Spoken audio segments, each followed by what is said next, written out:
एक दिन गौतम बुद्ध अपने शिष्यों के साथ एकदम शांत बैठे हुए थे।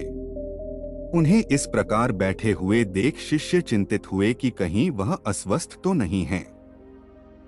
एक शिष्य ने उनसे पूछा कि आज वह मौन क्यों बैठे हैं, क्या शिष्यों से कोई गलती हो गई है। इसी बीच एक अन्य शिष्य ने पूछा कि क्या वह अस्वस्थ हैं, पर बुद्ध मौन रहे।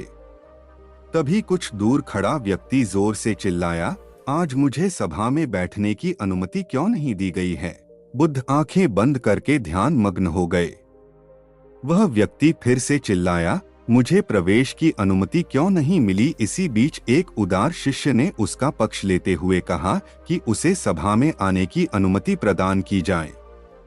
बुद्ध ने आंखें खोलीं और बोले, नहीं, वह अछूत है, उसे आज्ञा नहीं दी जा सकती। यह सुनकर शिष्यों को बड़ा आश्चर्य हुआ। बुद्ध उनके मन का भाव समझ गए और बोले, हाँ, वह अछूत है। इस पर कई शिष्य बोले, हमारे आश्रम में जात पात का कोई भेद ही नहीं, फिर वह अछूत कैसे हो गया।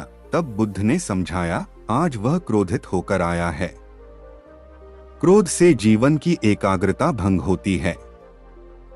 क्रोधी व्यक्ति प्राय मानसिक हिंसा कर बैठता है, इसलिए जब तक वह क्रोध में रहता है तब तक अछूत होता है। इसलिए उसे कुछ समय एकांत में खड़े रहना चाहिए। क्रोधित शिष्य भी बुद्ध की बातें सुन रहा था।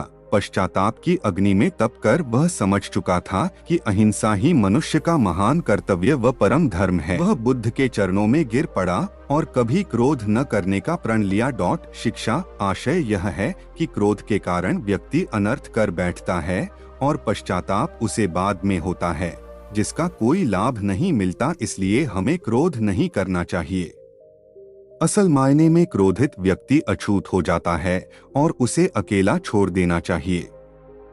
क्रोध करने से तन, मन और धन तीनों की हानि होती है।